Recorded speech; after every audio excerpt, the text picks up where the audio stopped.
Fala time, tudo em paz? Hoje eu vou te ensinar em cerca de 9 minutos tudo o que você precisa saber sobre o Adobe Substance 3D, que é uma ferramenta incrível no universo do Photoshop. Ela basicamente permite que você interaja com objetos 3D de dentro do Photoshop.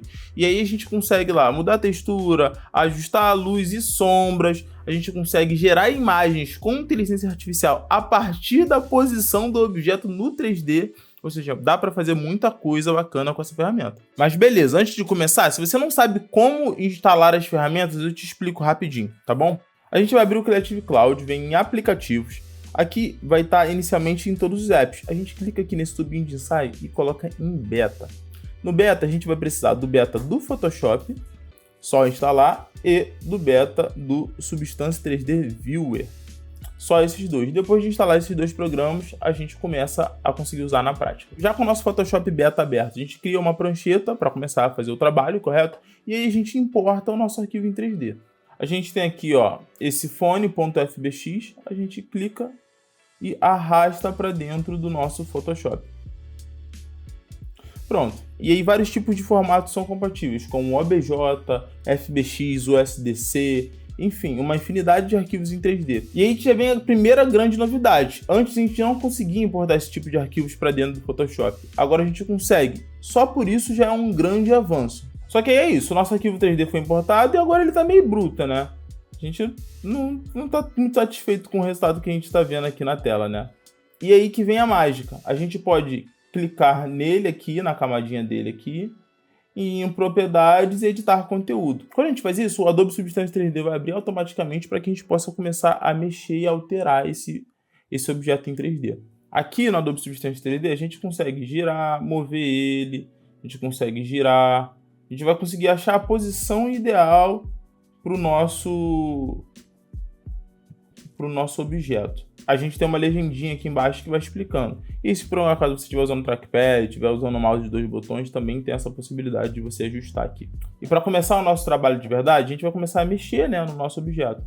Então, eu estou vendo essa espuma aqui, e eu quero que essa espuma, na realidade, seja de couro. Essas borrachas aqui, elas sejam de couro. Eu clico aqui embaixo em materiais, e aí eu tenho uma infinidade de materiais possíveis, inclusive couro. Tem um couro aqui, ó. Opa! Couro grosso. Vamos tentar um couro um pouquinho mais suave, ó. Bacana. Beleza. Show de bola. Ah, isso aqui eu acho que é plástico. Acho que combina bastante com o visual de plástico. Então, eu venho aqui, eu clico, seleciono com Shift apertado para selecionar mais de um. E procuro o material que eu gostaria de aplicar e clico. Pronto, material aplicado. Ah, essa parte aqui eu acho que vai ser em couro. Em couro não, perdão, em plástico também. Então vem aqui e plástico.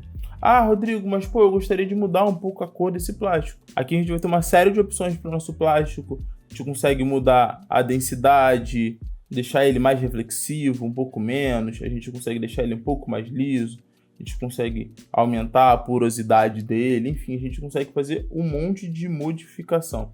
Inclusive mudar a cor, se eu quiser que seja um pouquinho mais azulado, eu posso, se eu quiser que seja 100% preto, mais preto aqui, eu poderia também, né? A gente tem esses pedaços aqui que eu acho que deveria ser em metal, então vou selecionar um metal pra gente aqui. E vou colocar alumínio. Alumínio não, vou colocar aqui cobre. Beleza. Detalhes de cobre, né? Estão super combinando com o nosso material aqui, com o nosso couro. E prontinho. Aqui ele já está todo colorido. Aí achamos a posição que queremos e partimos para a próxima etapa. A próxima etapa para a gente aqui vai ser configurar luz e sombra. Então a gente vem aqui em ambiente e aí a gente tem alguns presets. A gente tem o preset de estúdio, o preset de uma luz exterior e um preset de ateliê. Além de que você pode importar arquivos em HDRI para poder montar uma luz específica. Eu vou na luz de estúdio, que eu acho que é mais tranquila de trabalhar, né? Posso aumentar o brilho da luz, a intensidade dela aqui, diminuir. e consigo mudar a direção da luz. Então, quando eu achar que tá fazendo a sombra, o contorno que eu acho que tem que ter, eu vou marcar. Ó, beleza, esse aqui.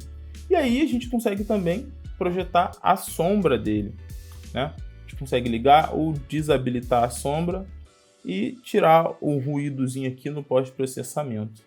E agora vem um recurso que vai impressionar, a geração de imagem com IA. Na aba de inteligência artificial generativa, a gente vai colocar um prompt descrevendo o cenário que a gente quer, e aí a inteligência artificial vai criar uma imagem baseada no nosso objeto em 3D, na sua posição e mais ou menos na luz ali. Vamos fazer um teste? Fone de ouvido em cima da mesa de trabalho de madeira. A gente pode pedir para ele compor ou para ele gerar uma imagem. A gente vai colocar para ele compor aqui uma cena. Ó, que bacana. O objeto exatamente da mesma cor, com os materiais que eu selecionei. Ó, que perfeito. Se eu precisasse dessa imagem para mostrar para o cliente como ficaria um objeto 3D, já estava pronto aqui, por exemplo. Né? Essa aqui também. E um pequeno parênteses, dentro do Substance, se você quiser, você consegue utilizar a inteligência artificial para gerar outros modelos em 3D para você. Então, eu volto aqui, texto para 3D, e eu coloco aqui, por exemplo, patinho. Coloco aqui, por exemplo, patinho de borracha. Peço para ele gerar e pronto. Ele me gerou aqui um objeto 3D de um patinho de borracha. Voltando para o nosso objeto, a gente consegue ativar o Ray Tracing para a gente ter uma imagem um pouco mais realística, se a gente quiser. Então você pode ver que muda completamente a forma que a textura pega, a sombra, ó, o antes, depois, mesma luz, mesmo objeto, somente um motor de render diferente. Beleza, fechamos aqui, tudo certinho, tudo lindo. A gente pode fazer duas coisas agora. A gente pode exportar essa imagem com uma imagem final em PNG ou com fundo branco, ou a gente pode simplesmente colocar para voltar para dentro do Photoshop.